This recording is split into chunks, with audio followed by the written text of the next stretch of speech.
can be this. For as long as you have to be. Then you're a Razer. I don't want to mansplain in this girl boss scene, but it's actually a penknife, not a razor.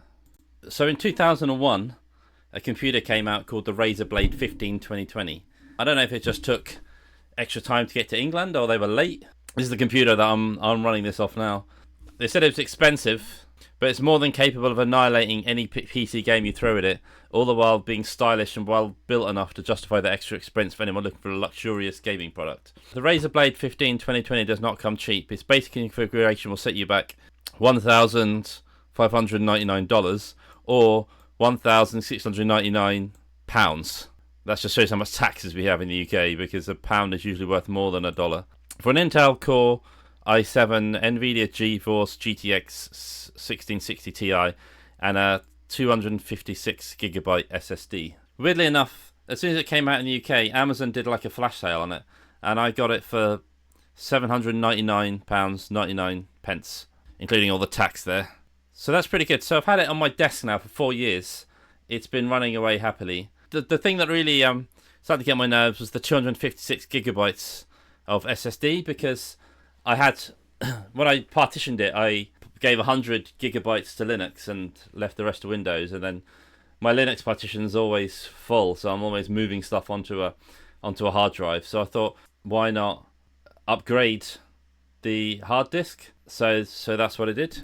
I got an enclosure, I got a disk, and then since I was opening it anyway, I opened the machine anyway. I got some RAM, so increased from 16 to 64GB of RAM. So the point is, we're going to clone the existing operating systems. So to use the existing operating systems, we're cloning what's on the machine already. So this is the disk. It's 1 terabyte. So what I did is I put it into this external USB caddy thing, and then I could plug that into my existing system. Use that command to figure out where the disks are. That's the old disk, which is in the machine at this point. And then this is the new disk, which was plugged in via USB. 110GB for Windows, and I had 95GB for Linux. So that's a little bit tight with the files I'm using. I mean, Linux itself doesn't need much, but the actual, like, all the files and stuff I'm using, especially when making videos like this or writing code or whatever, you start having a lot of files. So I then copied it from the old hard drive to the new one and just cloned it using DD, which is like the simplest and best way to copy. So making a byte for byte copy, bit for bit copy of the existing disk onto the new disk. Actually goes pretty quick. There you go. So it's copied and made an exact copy of it. And the machine had been sitting there for 4 years.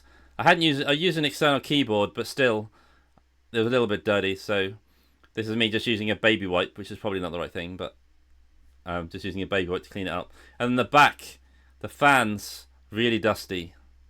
So clean it with a baby wipe. It was so full of goo.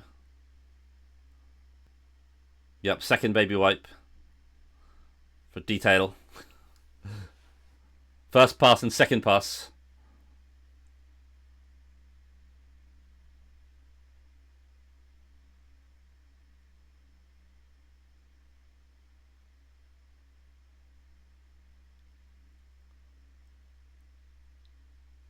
Alright, then we pulled the screws out.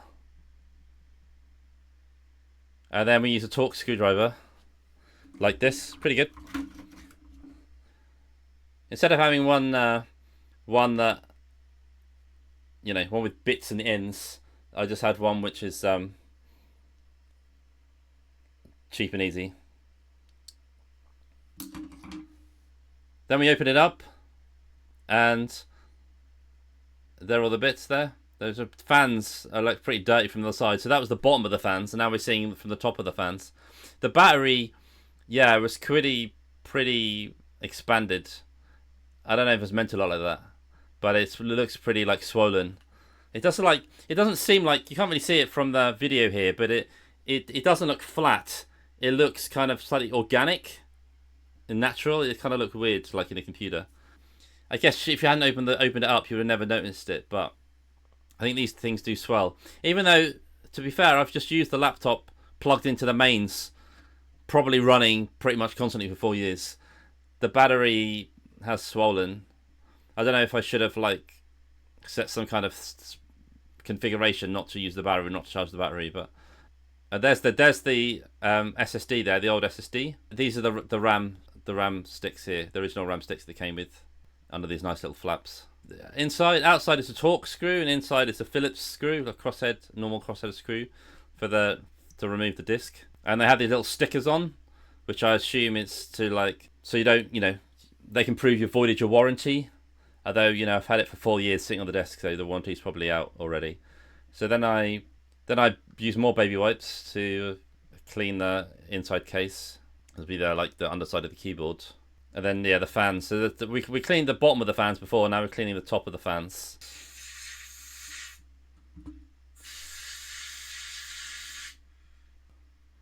I'm unscrewing the hard drive here. And it pops off. And then, so now we take the new disc, which I've cloned, and I've stuck it in. This is where I discover, despite the specs I was reading, it has 2 SSD mounts. So I didn't actually need to use this external disk thing. I could have just this external caddy to clone the drive. I could have just stuck the new drive in, added our partition, and we'd be off. So instead of having 1 terabyte, I can then stick it in and have 1 terabyte and 256, 1.125 terabytes, 1.25 terabytes. So I stick it back in. I removed the RAM one-handed, pretty good.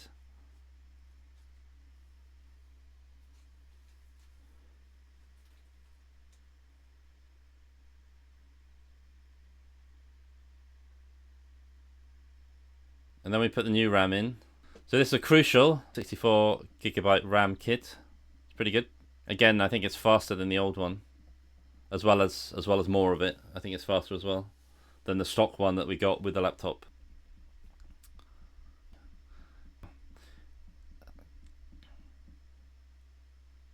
There we go.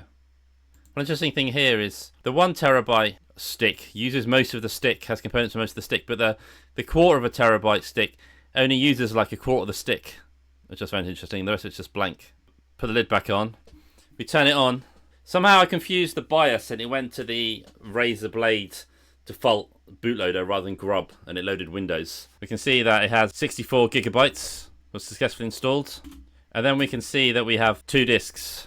So we have the new disc and the old disc, and they look, the way Windows has laid them out looks different, but it's actually the same contents on both. I've ended up with Windows and Linux on the old disc and Windows and Linux on the new disc. The new disc has a load of unallocated space here. So this is Grub here, the Linux's boot manager, which I have as default.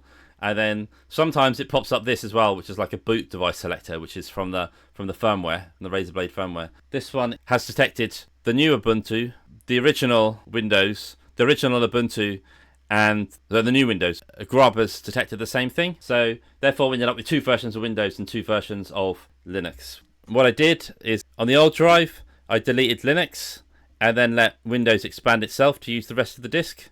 So now Windows has 221.27 gigabytes of space, and then likewise on the new disk I deleted Windows and kept Linux, and then let Linux expand itself to fill all the rest of the space.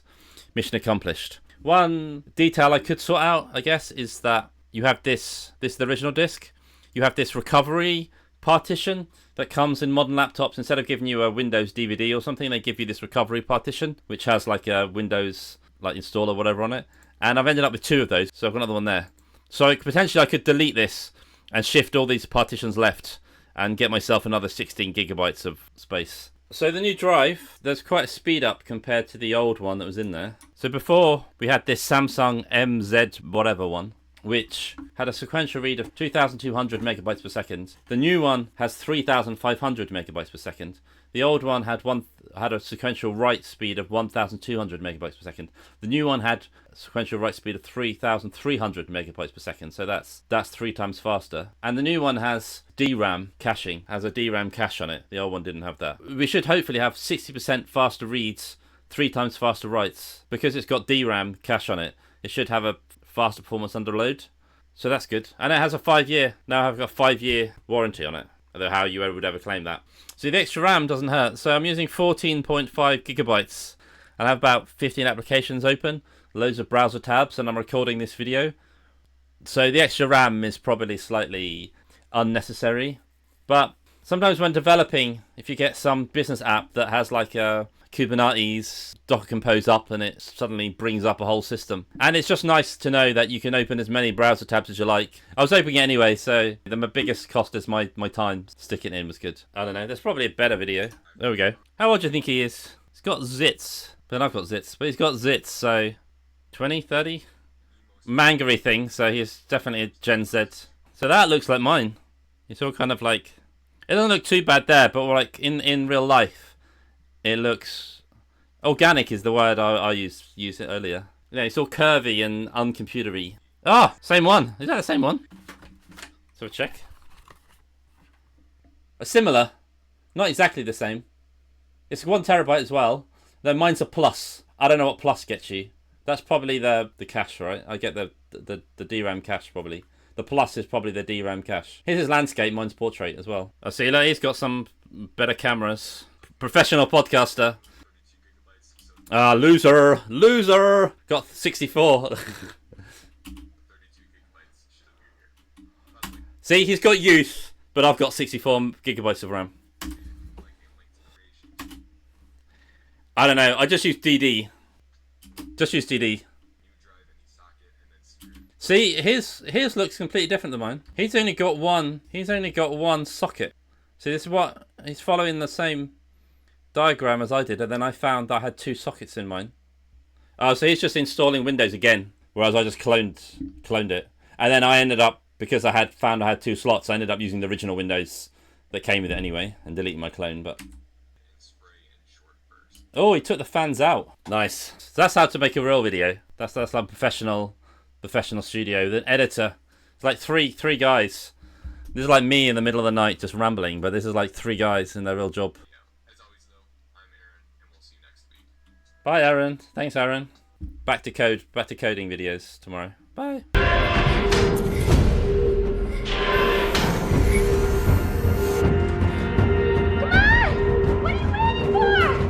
That's one of the greatest scenes in sci-fi. But that's a Razer. That's a pocket knife. She's clearly holding a pocket knife. Just saying. Tech podcast. Gotta get the details right.